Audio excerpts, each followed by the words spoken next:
Hello friends, আজকে আমার travel ডায়েরির পাতায় রয়েছে ঝাড়খণ্ড রাজ্যের নেতারহাটে অবস্থিত একটি ভিউ পয়েন্ট, যেটার নাম কোয়েল ভিউ পয়েন্ট।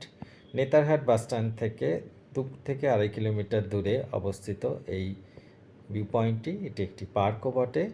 এই যে সামনেই দেখা যাচ্ছে একটি অবজারভেশন রুম আছে, তার সামনেই ব্যালকনি, আর তার বাপাশে রয়েছে একটা ওয়াচ টাওয়ার। এই দুটো জায়গা থেকেই খুব সুন্দরভাবে সামনের বিস্তৃত সবুজ উপত্যকাকে প্রত্যক্ষ করা যায়। অপূর্ব সুন্দর সেই দৃশ্য। আর এই সামনেই দেখা যাচ্ছে পাইন ফরেস্ট। পাইন ফরেস্টও খুব বিখ্যাত নেতারহাটে। পার্কটি সম্পর্কে বলবো, খুব সুন্দরভাবে গোছানো, বাচ্চারা এখানে খেলা করতে পারে, মর্নিং ওয়াকের জন্যও আদর্শ। সকাল 6টা থেকে সন্ধ্যে 6টা পর্যন্ত খোলা থাকে।